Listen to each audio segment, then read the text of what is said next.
আমরা যে পবিত্র সম্পর্কের কথাও বললাম, এই যে স্বামী স্ত্রীর সম্পর্ক, স্বামী স্ত্রীর মধ্যে মহাব্বত, পবিত্র সম্পর্ক, এটা হালাল বৈধ, আল্লাহ পাক বৈধতা দিয়েছেন। কারণ আমাদের প্রবৃত্তির চাহিদা আছে, এই চাহিদা পূরণের জন্য আল্লাহ পাক আমাদেরকে হালালভাবে বিয়ে করতে বলেছেন। সমাজ বিয়েটাকে কঠিন করে ফেললো আর জেনাটাকে সহজ করে ফেললো। বিয়ে কঠিন হয়ে গেল, এরা এখন বিয়ে করতে পারবে না চাইলে। 21 বছর না 20 বছর বয়স হলে সে বিয়ে করতে পারবে না। 20 বছর একটা ছেলে আগামীকাল এই তথাকথিত ভালোবাসা দিবস পালন করতে পারবে, জেনা করতে পারবে। কেউ বলার কিছু নাই, কেউ বলার নাই, কেউ দেখার নাই, চলছে মানে এভাবেই চলছে। সমুদ্রের পানিতে ভেসে গেছি আমরা। একটা মেয়ের বয়স 17 বছর, সে কালকে জেনা করবে। অগণিত মেয়ে কালকে 17 বছরের মেয়ে জেনা করতে পারে, আল্লাহ হেফাজত করুন। কিন্তু এ এখন বিয়ে করতে পারবে না। বিয়ে করতে গেলে সমস্যা। তাহলে চিন্তা করেন, পয়সার এক পিঠ যদি আপনি দেখান, অপর পিঠ দেখতে হবে। এক পিঠে যদি এই সমস্যা হয়, অপর পিঠে কি পড়তে সেটা দেখতে হবে, আমাকে বুঝতে হবে। বিয়ে কঠিন হয়ে গেল, জেনা সহজ হয়ে গেল। আবার বাসায় ধরেন একটা পুরুষের সামর্থ্য আছে, চাহিদাও বেশি, সামর্থ্য আছে অনেক, চাহিদাও বেশি। সমাজে বিধবা মেয়ে পড়ে আছে, তালাকপ্রাপ্ত মেয়ে পড়ে আছে, এতিম মেয়ে পড়ে আছে, বিয়ে করার মানুষ নাই। এখন সমাজে যদি কোনো সৎ পুরুষ একাধিক বিয়ে করে, তাকে সমাজে বাঁকা চোখে দেখা হবে। কিন্তু এই পুরুষে যদি বিয়ে না করে বাইরে আরো 10টা মেয়ের সাথে অকাম কুকাম করে, তাকে কিচ্ছু বলা হবে না। বলেছি আমি, কোরআন একদিকে, সুন্নত একদিকে, ইসলাম একদিকে, সমাজ, এই সমাজের তাকদীর খারাপ। এভাবেই নবী সাল্লাল্লাহু আলাইহি ওয়াসাল্লাম পেরেশান ছিলেন কিভাবে সমাজের মানুষকে ফেরানো যায়। আজকে আমরাও পেরেশান। আল্লাহ পাক সবার আগে আমাকে ইসলাহ দান করেন, আমার পরিবারকে দান করেন, আমাদের প্রত্যেক দিনই ভাই বোনকে দান করেন এবং ইস্তেকামাত দান করেন। আল্লাহুম্মা সাব্বিতনা ওয়াজআলনা হাদিয়ান ওয়া মাহদিয়া, আমিন ইয়া রাব্বাল আলামিন। তো এখন কথা হচ্ছে, এগুলো চলছে আমাদের চোখের সামনেই। কিন্তু দেখেন প্রিয় ভাইয়েরা, আল্লাহ পাক শাস্তি বলেছেন 100 বেত্রাঘাত। কেউ যদি আবার বিবাহিত হয়ে এই কাজ করে, জেনা করে, তাহলে তার শাস্তি কি বলেছেন? বলা হয়েছে কোমর পর্যন্ত মাটিতে পুঁতে ফেলে তাকে পাথর নিক্ষেপ করে হত্যা করতে হবে। এটা কোরআন এবং হাদিসের শাস্তি। আর আমরা কি করছি দেখেন। আমি 2টা হাদিস বলি আপনাদেরকে, শোনেন, ইয়াংরা শোনেন। এই 2টা হাদিস আজকে ভুলবেন না। আলোচনা অনেক লম্বা হচ্ছে তো অনেক কিছু ভুলে যেতে পারে, এই 2টা হাদিস ভুলেন না।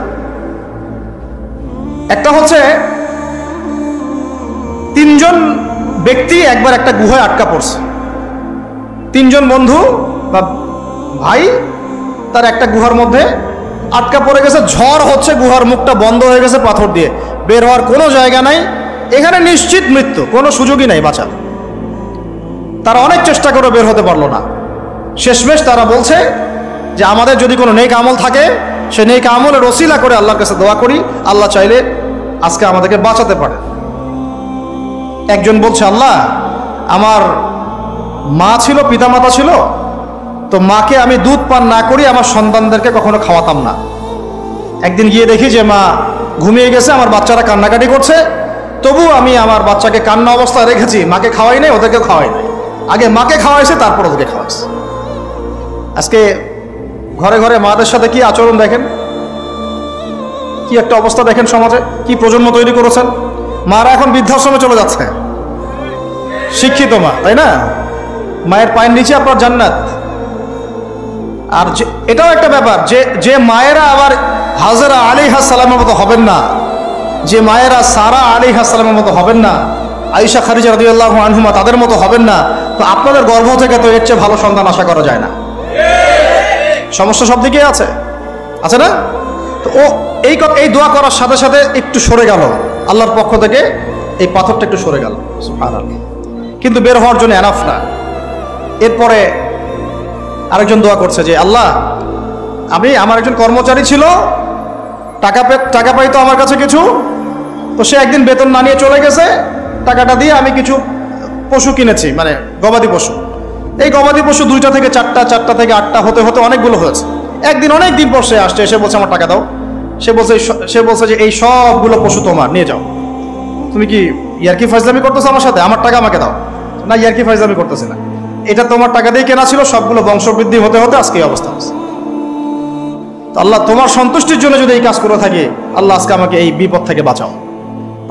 পাহাড়ের মুখ থেকে পাথরটা একটু সরে গেল, বের হওয়ার জন্য যথেষ্ট না। তৃতীয় ব্যক্তি, আমি এটাই বলতে যাচ্ছিলাম, ইয়াংরা শোনেন ভালো করে। তৃতীয় ব্যক্তি সেজদায় পড়ে আল্লাহকে বলছে, হাত তুলে আল্লাহকে বলছে, আল্লাহ আমার একজন খুব সুন্দরী চাচাতো বোন ছিল, কাজিন, আমি তাকে পাইতে চাইতাম। বুঝেন না, পাইতে চাইতাম মানে কি?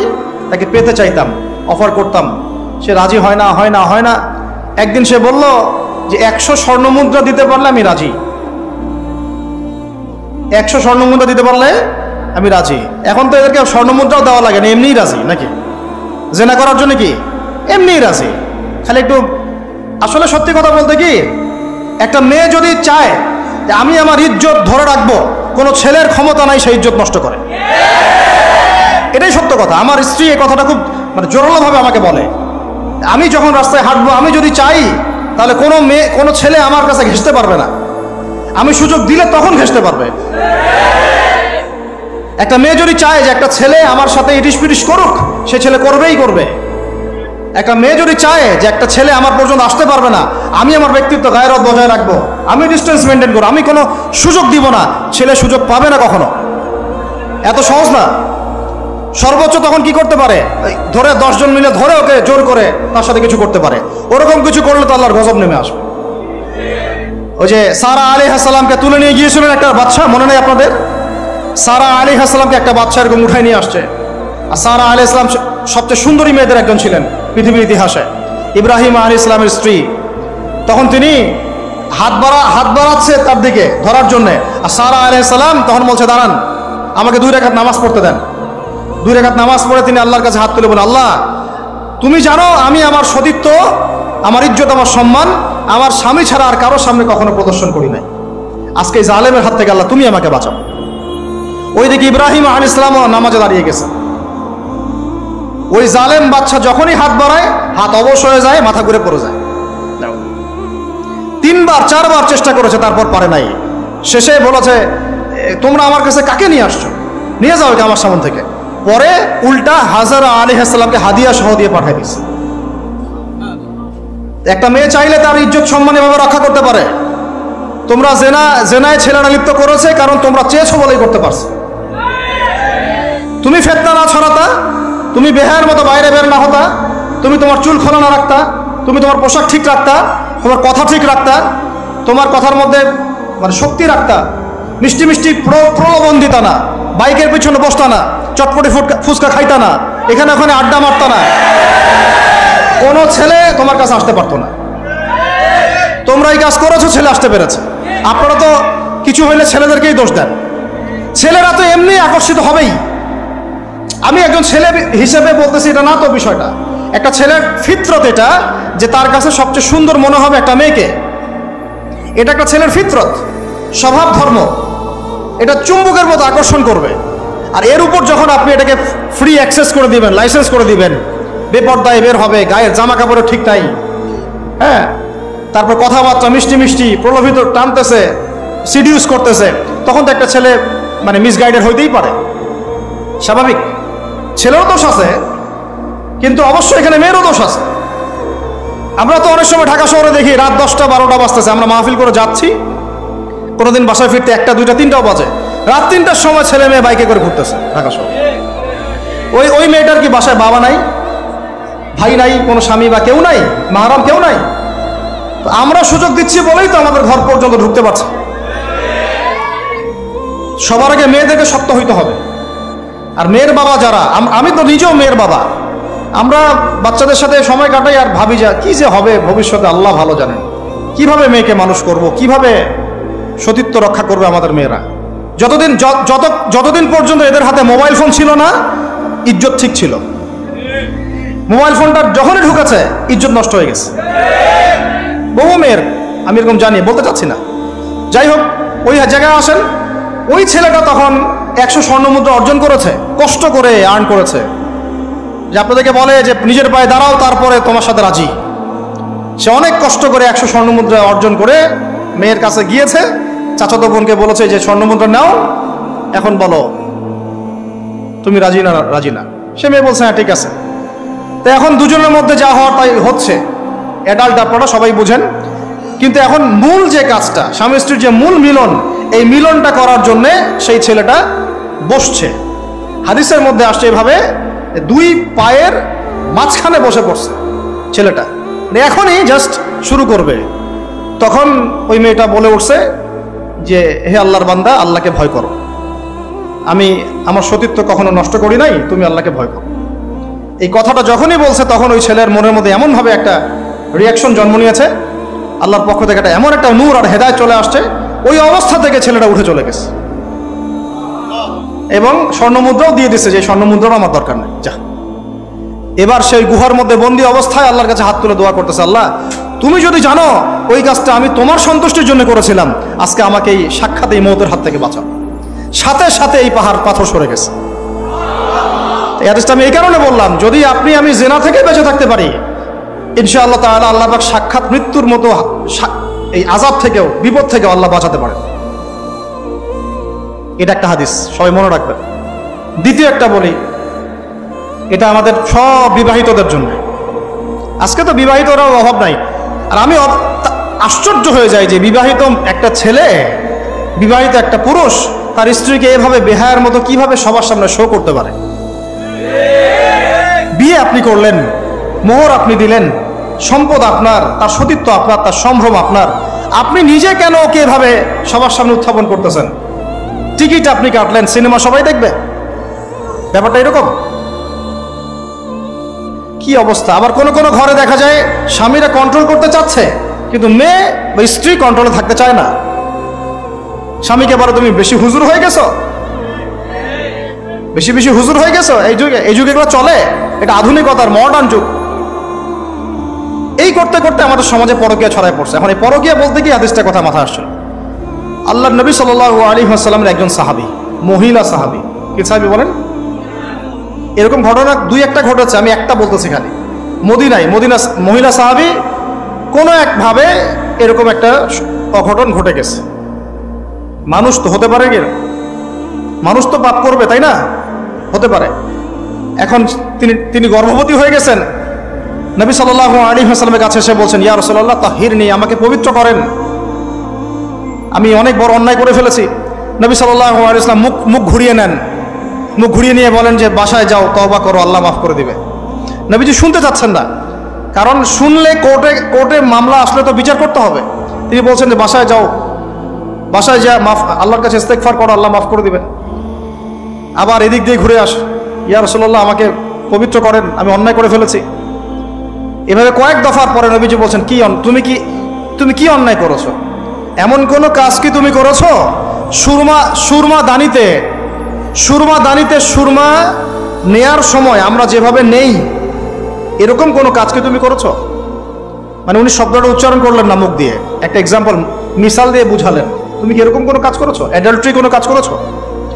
তো তিনি বলছেন, হ্যাঁ আমি গর্ভবতী হয়েছি। নবী সাল্লাল্লাহু আলাইহি ওয়াসাল্লাম আমার বিচার করে দেন। তিনি বলছেন যে বাসায় যাও, আগে সন্তান জন্ম দাও, তারপরে দেখা যাবে। সন্তান জন্ম হলো, সেই মহিলা আবার এসেছেন সাহাবী, ইয়া রাসূলুল্লাহ আমার বিচার করে দেন। বলছেন সন্তান জন্ম হয়েছে, হ্যাঁ, এখন সন্তান কি করে? দুধ পান করে, দুধ পান করাও, 2 বছর দুধ পান করাও, তারপরে বিচার করে দেব। 2 বছর দুধ পান করা শেষ, সন্তান এখন শক্ত খাবার খেতে পারে, কোলে করে সন্তানকে নিয়ে আসছেন। নবী সাল্লাল্লাহু আলাইহি ওয়াসাল্লামকে বলছেন যে ইয়া রাসূলুল্লাহ, এই যে আমার বাচ্চা দেখেন খেতে পারে, এখন একে আমার বিচার করে দেন। দেখেন তাদের পরকালের কনসেপ্টটা কেমন ছিল, তাদের পরকালের চেতনা কেমন ছিল। এবার নবী সাল্লাল্লাহু আলাইহি ওয়াসাল্লাম বলেন, তোমাদের মধ্যে কে আছো এই বাচ্চার দায়িত্ব নিতে পারো? একজন আনসারী সাহাবী বলছেন আমি। বাচ্চা তার কোলে দিলেন, দিয়ে বলেন এই তাকে নিয়ে যাও, নিয়ে গিয়ে অমুক জায়গায় নিয়ে তাকে রজম করো। কি করো? রজম মানে কি ভাই? কোমর পর্যন্ত মাটিতে গেঁথে দিয়ে পাথর নিক্ষেপ করে, এই রজম করতে গিয়ে তার গা থেকে রক্ত ফিনকি বের হয়ে কোন একজন সাহাবীর, সম্ভবত খালিদ ইবনে ওয়ালিদ রাদিয়াল্লাহু আনহুর জুব্বার মধ্যে গিয়ে লেগেছে। তখন তিনি কিছুটা তাচ্ছিল্যের স্বরে একটা বাক্য প্রয়োগ করেছেন যে ছি, এটা কেমন হলো? হ্যাঁ, মানে কিছু বলেন নাই, জাস্ট একটা রিয়াকশন দিয়েছেন যে এত। নবী সাল্লাল্লাহু আলাইহি ওয়াসাল্লাম এই কথাটাই বলতে চাচ্ছি আমি। তিনি বলেছেন, হে খালিদ, তুমি থামো, তুমি তাকে এভাবে করো না, আন্ডারস্টিমেট করো না।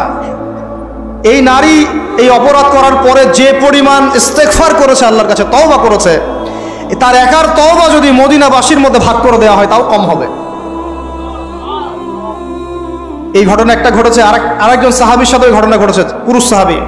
নবীজি বলেছেন তোমরা তাকে তাচ্ছিল্য করো না, কারণ আমি দেখছি সে এখন জান্নাতে সাঁতার কাটতেছে। আর আমরা এই যে পরকিয়া, দেখেন পরকিয়া করলে, পরকিয়ার মাধ্যমে কেউ যদি ব্যভিচার করে ফেলে, নাউযুবিল্লাহ আউযুবিল্লাহ, তাহলে এই পৃথিবীতে বাঁচার অধিকারটা সে হারায় ফেলে। পৃথিবীতে কি হয়? বাঁচার অধিকারটা সে হারায় ফেলে। ঠিক কেউ করে এই পৃথিবীতে বাঁচার অধিকারটা সে হারায় ফেলে।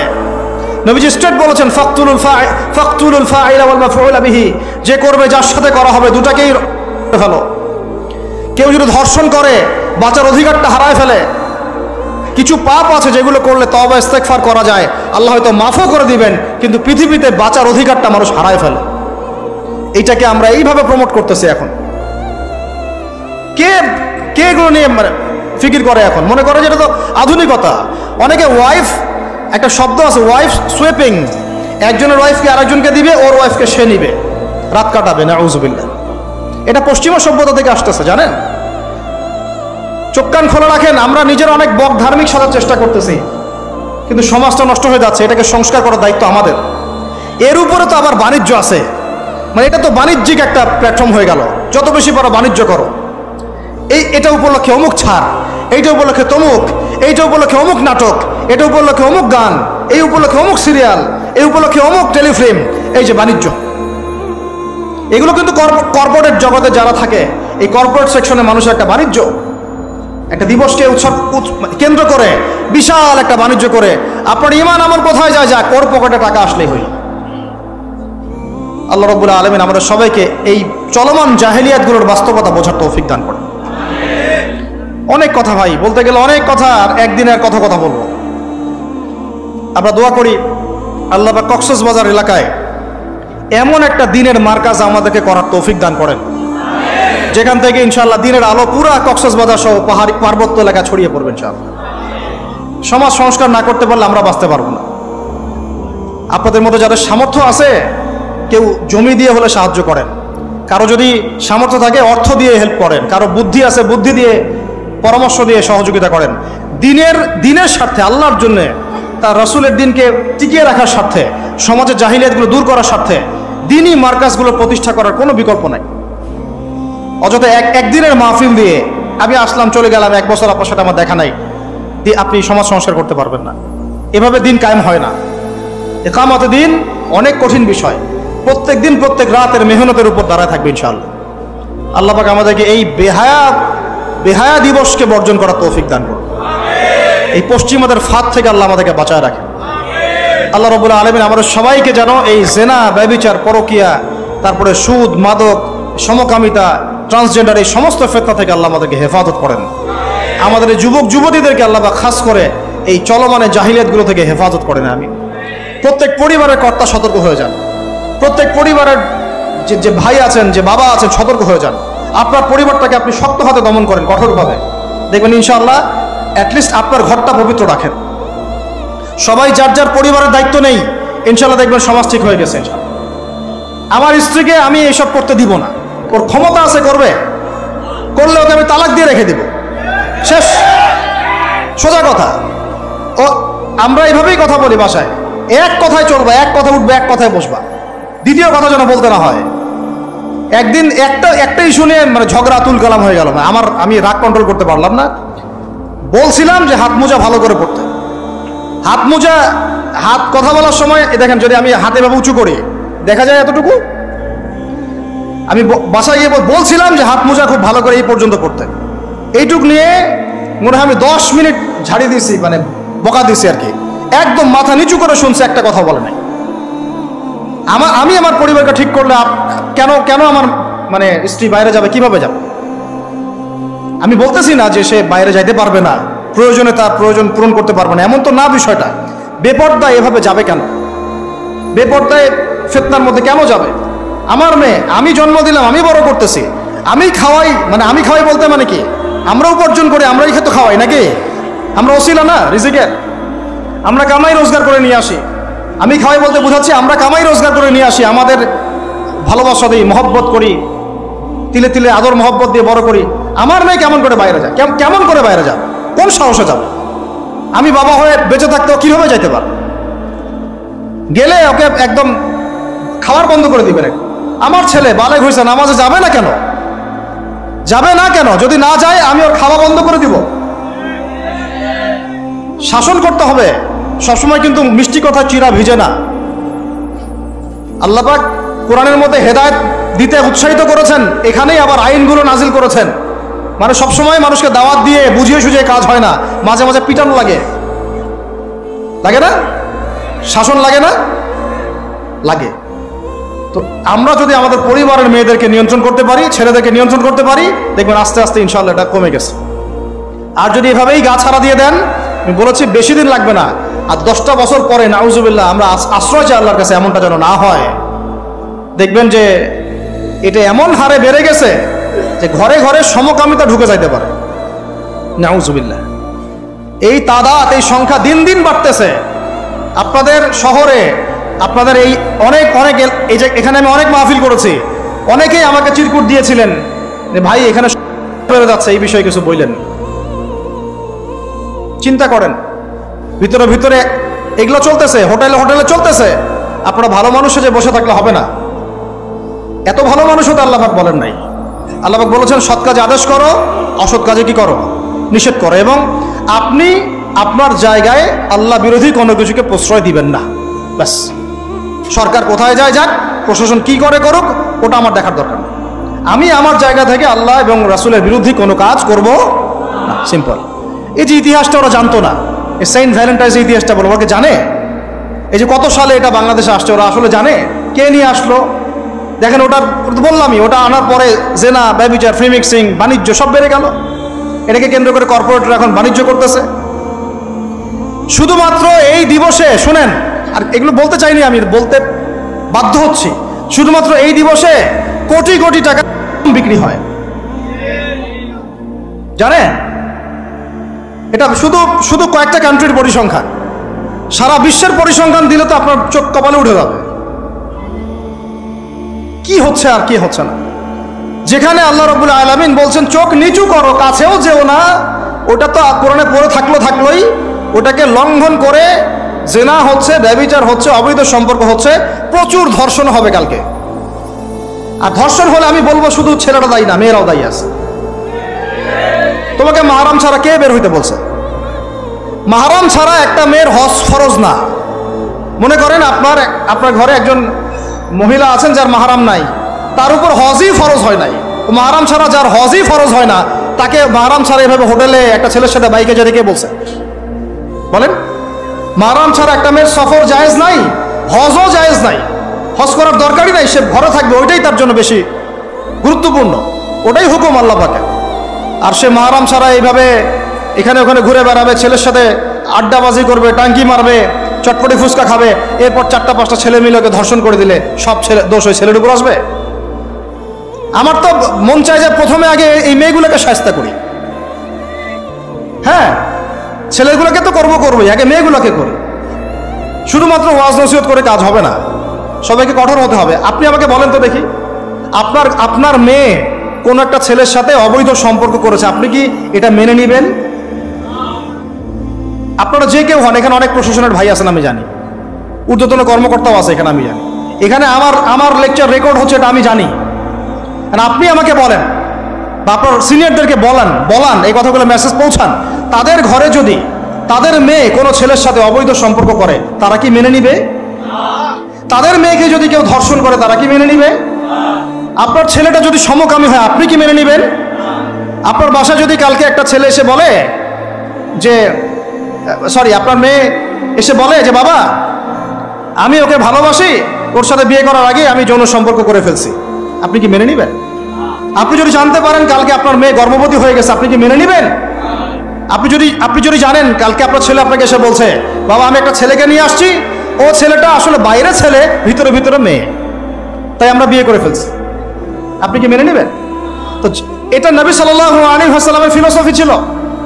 একজন সাহাবী এসে বলেছিলেন ইয়া রাসূলুল্লাহ আমি ইসলামের সব মানতে প্রস্তুত আছি, খালি আমাকে জেনা করার অনুমতি দেন। নাউজুবিল্লাহ। সাহাবীরা রাগ হয়ে গেছেন, এই কার সাথে কি কথা বলো, বেয়াদবি। নবী সাল্লাল্লাহু আলাইহি ওয়াসাল্লাম বলেন, দাঁড়ান, দাঁড়াও, তাকে ছাড়ো, আমি বুঝাচ্ছি। নবীজি তখন বললেন, দেখো তুমি যে প্রস্তাবটা আমাকে দিলা, ইসলামের সব তোমার ভালো লাগে, কিন্তু জেনা করতে চাচ্ছ, তো এখন বলো তো দেখি, তোমার মায়ের সাথে কেউ যদি এমন করে তুমি কি রাজি হবা? সে বলছে না। তোমার খালার সাথে করলে না, তোমার বোনের সাথে না, তোমার স্ত্রীর সাথে না। তাহলে যেটা তুমি অন্যের ক্ষেত্রে চাচ্ছ না, পছন্দ করো না, সেটা কেন তুমি তোমার ক্ষেত্রে চাচ্ছ? এভাবে চিন্তা করলে আমাদের আর কথা বলার দরকার আছে? আল্লাহ পাক আমাদের সবাইকে কথাগুলো বোঝার তৌফিক দান করে।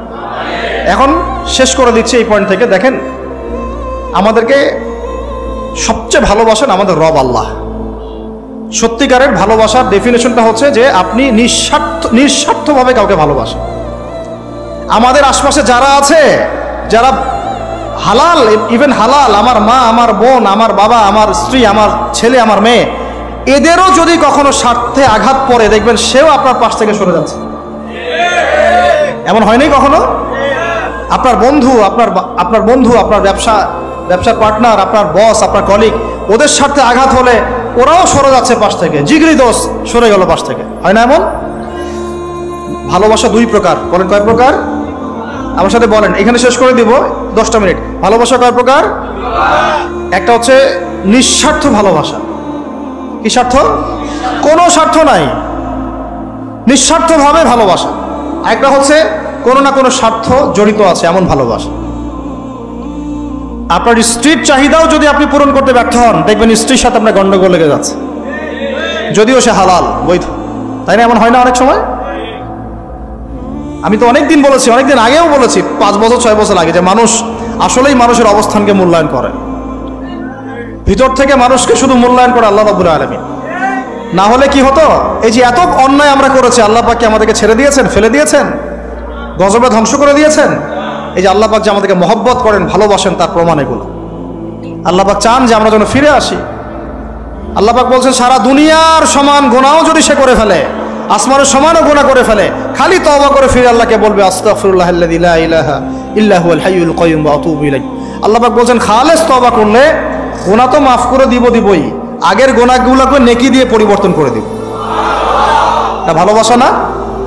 আল্লাহ পাক সৃষ্টি করেছেন আমাদেরকে ভালোবেসে। কোরআন খোলেন, সূরা সদ পড়েন, সূরা সদের মধ্যে দেখবেন আল্লাহ বলছেন, খালাকতু বিয়াদি মা মানাআকা আল্লা তাসজুদা খালাকতু বিয়াদাই, মানে তুমি ইবলিস কেন তাকে সিজদা করলে না যাকে আমি নিজ হাতে সৃষ্টি করেছি? এটা মহব্বতের বহিঃপ্রকাশ না? আল্লাহ আমাদেরকে নিজ হাতে সৃষ্টি করেছেন। আল্লাহ পাকের হাত কেমন এটা আমরা ব্যাখ্যা করতে যাব না, এর হাতের অর্থ কি সেটাও ব্যাখ্যা করার, তাওয়িল করার দরকার নাই। কোরআনে আসছে যেভাবে সেভাবে আমরা ঈমান রাখবো, ঠিক আছে ভাই? এখানে আবার অনেকে অনেক তালগোল পাকায় ফেলে এবং বিভ্রান্ত হয়ে যায়, এদিকে যাওয়ার দরকার নাই। এখানে বোঝানো হচ্ছে আল্লাহ রাব্বুল আলামিন আমাদেরকে মহব্বত করে সৃষ্টি করেছে। এই পুরো সৃষ্টি জগৎটাই তো আল্লাহর মহব্বতের বহিঃপ্রকাশ। সবকিছু এত নিপুণভাবে চলতেছে, এটা মহব্বতের বহিঃপ্রকাশ না? আমি আপনাদেরকে নিয়ে যদি কোনোদিন কক্সবাজারের সৈকতে তারা দেখাতে পারতাম, তাহলে আমি বুঝাইতে পারতাম আপনাদেরকে যে এই মহাবিশ্বটা ঠিকই আছে কিভাবে। তারার মধ্যে একটা গাণিতিক ক্যালকুলেশন আছে যেটা সবাই জানে না, যারা একটু অ্যাস্ট্রোনমি নিয়ে পড়াশোনা করেছে তারা জানে। আপনার মানে মাথার বিবেকই উল্টায় যাবে যে এত সূক্ষ্মভাবে কিভাবে আল্লাহ রাব্বুল আলামিন এই মহাবিশ্ব সৃষ্টি করলেন। এক চুল এদিক ওদিক হলে পুরো বিশ্ব কায়নাত ধ্বংস হয়ে যাইত। এটা কি আল্লাহ পাকের মহব্বতের বহিঃপ্রকাশ না? আল্লাহ পাক তো বরং বলেছেন পুরো সৃষ্টি পরিবারটাই আল্লাহর আহাল, আল্লাহর পরিবারের অন্তর্ভুক্ত। সুবহানাল্লাহ। এমনকি আল্লাহ পাক আমাদেরকে বলেছেন, তোমরা জমিনবাসীর সবার উপর রহম করো, ইরহামু মান ফিল আরদ ইয়ারহামুকুম মান ফিস সামা। তোমরা সবার উপর রহম করো, দয়া করো। দয়া, রহম এটা তো মহব্বতের একটা অংশ। তোমরা সবার উপর দয়া করো, রহম করো, মহব্বত করো। এটা কি হবে? তাহলে আল্লাহ পাক আসমানে যিনি আছেন, আল্লাহ পাক তোমাদের উপর রহম করবে ইনশাআল্লাহ। আমরা সেই মহান সত্তার ভালোবাসার থেকে বের হয়ে হারাম এই যৌন ভালোবাসার দিকে যাওয়ার চেষ্টা করছি। আসলে এটা ভালোবাসা না, যৌনতা, এর দিকে যাওয়ার জন্য এইসব করছি। আল্লাহ পাক আমাদেরকে মাফ করে যেন হেদায়েত দান করেন। আল্লাহ পাক কত ভালোবাসেন এটা নিয়ে বলতে গেলে আজকে রাত শেষ হবে। দেখেন, আল্লাহ রাব্বুল আলামিন আদম আলাইহিস সালামকে সৃষ্টি করেছেন, করে সমস্ত নাম শিক্ষা দিয়েছেন। নাম মানে হলো ইলম। নাম মানে কি? ভালো না বাসলে আল্লাহ পাক কাউকে সবচেয়ে সেরা কিছু দান করেন। সূরা ৩ আল্লাহ পাক কি বলেছেন? ওয়া তিন ওয়া জাইতুন, এগুলো শপথ করে লাকাদ খালাকনাল ইনসানা ফি আহসানি তাকওয়িম। মানুষকে সবচেয়ে শ্রেষ্ঠ কাঠামো আল্লাহ পাক দিয়েছে, দেন নাই? তো কাউকে যদি মহব্বত না করা হয়, তাকে আপনি সবচেয়ে সেরাটা কি দিতে পারবেন? আল্লাহ পাক আমাদেরকে মহব্বত করেন, ভালোবাসেন, এবং আল্লাহ চান আমরাও যেন তাকে মহব্বত করি, তাকে ভালোবাসি। এবং আমরা যদি কাউকে ভালোবাসি, আল্লাহর জন্য ভালোবাসবো। কাউকে ঘৃণা করি, আল্লাহর জন্য ঘৃণা করব। মহব্বত আল্লাহর জন্য, ঘৃণাও কার জন্য? আল্লাহর জন্য। আল্লাহ পাক সমস্ত এলেম শিক্ষা দিলেন, এটা কি ভালোবাসার বহিঃপ্রকাশ না? নূহ আলাইহিস সালামের কওম দীর্ঘদিন আল্লাহর কথা শোনে না, আল্লাহ পাক সবর করলেন, ধৈর্য ধরলেন, গজব দিলেন না, শেষ পর্যায়ে গিয়ে আযাব দিয়েছেন। এই যে আল্লাহ পাক সুযোগ দেন, সময় দেন, এটা কি আল্লাহ পাকের ভালোবাসা, দয়া না? এরকম প্রত্যেকটা কওমের ক্ষেত্রে হয়েছে। আমি তো ফিল করলাম এই ভালোবাসা নিয়ে ঘাটাঘাটি করতে গিয়ে, যে আসলে আল্লাহ পাক যে আমাদেরকে সবচেয়ে বেশি মহব্বত করেন, তার সবচেয়ে বড় নিদর্শন কি জানেন? আমাদের কাছে আল্লাহ রাব্বুল আলামিন আল কোরআনের মতো কিতাব নাজিল করেছেন, আর আমাদেরকে আল্লাহ পাক নবী মুহাম্মদ সাল্লাল্লাহু আলাইহি ওয়াসাল্লামের উম্মত বানাইছেন। আল্লাহ পাক যে নবী মুহাম্মদ সাল্লাল্লাহু আলাইহি ওয়াসাল্লামকে এই দুনিয়াতে পাঠিয়েছেন না, এটাই সবচেয়ে বড় মহব্বত, সবচেয়ে বড় রহমত। কারণ তার সুন্নতে এমন কিছু নাই যেটা আপনি খুঁজে পাবেন না। আর তিনি আমাদেরকে যে মহব্বত করতেন, মুহাম্মদ সাল্লাল্লাহু আলাইহি ওয়াসাল্লাম আমাদেরকে যে মহব্বত করতেন, তিনি আমাদেরকে বলতেন যে আমরা তার ভাই। আমরা তার কি ভাই? মানে কি মায়ের পেটের ভাই? এটা বোঝানো হয় নাই। একটা হাদিসে তিনি বলেছেন আমি তো পিতৃতুল্য, তার মানে কি সত্যি সত্যি বাবা সন্তানের সম্পর্ক? রুহানি পিতা। তিনি কি ইমাম নন? তিনি ইমাম, তিনি নেতা, তিনি আমাদের শিক্ষক, তিনি নবী। তো তিনি আমাদেরকে যে মহব্বত করতেন, তিনি একদিন বলছিলেন নবী সাহাবীদের সামনে, কাশ আমি যদি আমার ভাইদেরকে দেখতে পেতাম। সাহাবীরা বলছেন, ইয়া রাসূলুল্লাহ, আমরা কি আপনার ভাই না? তখন নবীজি বলছেন, না, তোমরা আমার সাহাবী, আমার ভাই তারা যারা আমাকে না দেখেই আমার প্রতি ঈমান নিয়ে আসবে। প্রত্যেক নবীকে আল্লাহ পাক একটা দোয়া করার চান্স দিয়েছে। কয়টা ভাই? এমন একটা দোয়া যেটা করলে আল্লাহ পাক কবুল করবেনই করবেন। করলে আল্লাহ পাক কি করবেন? অবশ্যই কবুল করবেন। নবী সাল্লাল্লাহু আলাইহি ওয়াসাল্লাম বলছেন যে সমস্ত নবী এই দোয়াটা পৃথিবীতে করে ফেলেছে, তো আমি এই দোয়াটাকে মুলতবি রেখেছি, যে কাল কিয়ামতের মাঠে আমি আমার উম্মতের জন্য সুপারিশ করব ইনশাআল্লাহ। এবং নবী সাল্লাল্লাহু আলাইহি ওয়াসাল্লামের সুপারিশে বহু কবিরা গুনাহগার মুসলমান যারা জাহান্নামের ফয়সালা হয়ে গেছে, তাদেরকে আল্লাহ পাক কিছুটা শাস্তি ভোগ করালে হলেও আবার জান্নাতে নিয়ে আসবে ইনশাআল্লাহ। তো তিনি আমাদেরকে মহব্বত করেন না? করতেন না? চিন্তা করে, তাহলে আমরা তার দিনকে কি মহব্বত করলাম? আমরা তার হুকুম হাকামের বিধিবিধান সুন্নতে কি মহব্বত করলাম? চিন্তা করেন। একটা হাদিসে নবীজি স্পষ্ট করে বলছেন, এটা আমাদের জন্য একটা কষ্টি পাথর। এটা একটা কি কষ্টি পাথর। তিনি বলছেন, লা ইউমিনু আহাদুকুম, তোমাদের মধ্যে কেউ মুমিন হইতে পারবে না। কি হইতে পারবে না? মানে প্রকৃত মুমিন হইতেই পারবে না তোমরা।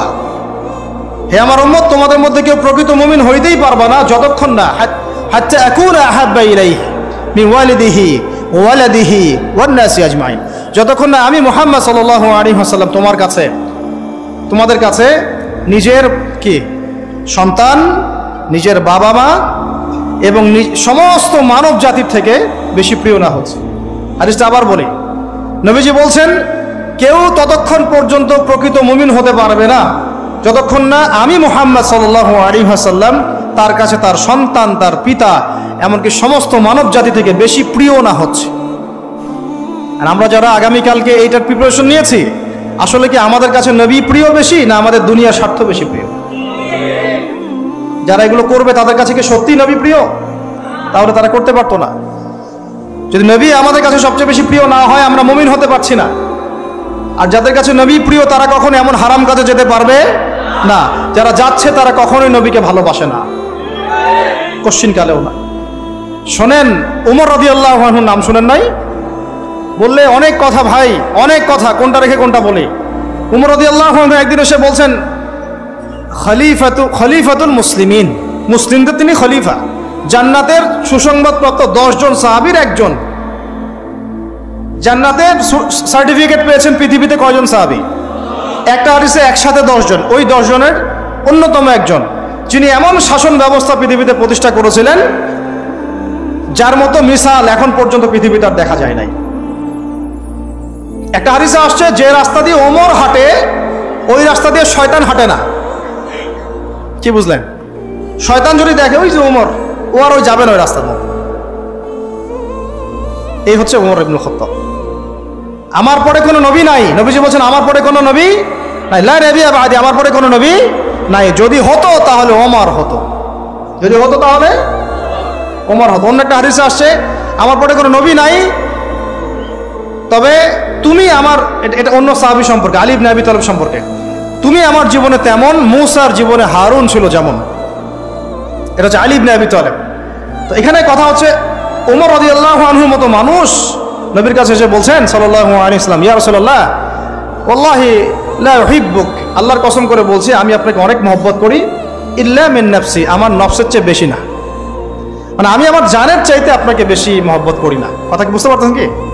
মানে আমি আপনাকে অনেক মহব্বত করি ইয়া রাসূলুল্লাহ, সব কিছু থেকে বেশি মহব্বত করি, কিন্তু আমার নিজের জানের চেয়ে বেশি না। নবী সাল্লাল্লাহু আলাইহি ওয়াসাল্লাম বলছেন, লা ইয়া ওমর, এখনো মুমিন হওনি ওমর। কাকে বলছেন? কাকে বলছেন? জান্নাতের সার্টিফিকেট প্রাপ্ত একজন মানুষকে। লা ইয়া ওমর, এখনো হওনি। তখন নবী সাল্লাল্লাহু আলাইহি ওয়াসাল্লামকে তিনি একটু পর আবার বলছেন, ইয়া রাসূলুল্লাহ ওয়াল্লাহি আলান, এখন লা হাব্বা ইলাইয়া মিন কুল্লি শাই হাত্তা মিন নাফসি, এখন থেকে আপনি আমার কাছে সবচেয়ে বেশি প্রিয় সব কিছু থেকে, এমনকি আমার নফসের থেকেও বেশি প্রিয়। তখন নবীজি বলছেন, আলান ইয়া ওমর, হ্যাঁ এখন ওমর, এখন তুমি মুমিন হলে। তাহলে যারা আমরা নবীর সুন্নতের খেলাফ এইসব অপসংস্কৃতি, নোংরামি, জেনা, ব্যভিচার, কনসার্ট, নাটক, সিনেমা, পরকিয়া, এইসব তথাকথিত ভালোবাসা দিবস, এই জেনা দিবসগুলো পালন করছি, আমরা কি আসলেই নবীকে ভালোবাসি? আমরা কি সত্যি আল্লাহকে ভালোবাসি? আল্লাহ পাক আমাদেরকে বোঝার তৌফিক দান করেন না, জাহিলিয়াত থেকে ফিরে আসার তৌফিক দান করেন। এরকম প্রচুর ঘটনা। ভালোবাসা তো এগুলোর নাম। ভালোবাসা কাকে বলে জানেন? সাহাবীরা বাসায় যেতেন, আবার দৌড় দিয়ে আসতেন নবী সাল্লাল্লাহু আলাইহি ওয়াসাল্লামের চেহারাটা একটু দেখার জন্য। এটা নাম ভালোবাসা। আপনারা যদি উমরা করতে যান, হজ করতে যান, দেখবেন বারবার আপনার নবীর রওজায় গিয়ে সালাম দিতে মন চাইবে, যে আরেকবার দেখা করে আসি, আরেকটু দেখা করে আসি, আরেকবার সালাম দিয়ে আসি। ভালোবাসা কোনো স্বার্থ আছে এখানে? নবী সাল্লাল্লাহু আলাইহি ওয়াসাল্লাম কি আমাদের কাছে কোনো স্বার্থ দাবি করেছেন? আল্লাহ করেছেন। এগুলো ভালোবাসা। এই ভালোবাসা হলো প্রকৃত ভালোবাসা। আর এগুলো যেটা চলছে এটা হচ্ছে যৌনতা। এগুলো কি চলছে? যৌনতা। ভালোবাসার নাম দিয়েছে এখন যৌনতা। এগুলো ভালোবাসা না, এগুলো পাশবিকতা, প্রবৃত্তির দাসত্ব। প্রবৃত্তি মানে মন যা চায় তাই করতে চাচ্ছে।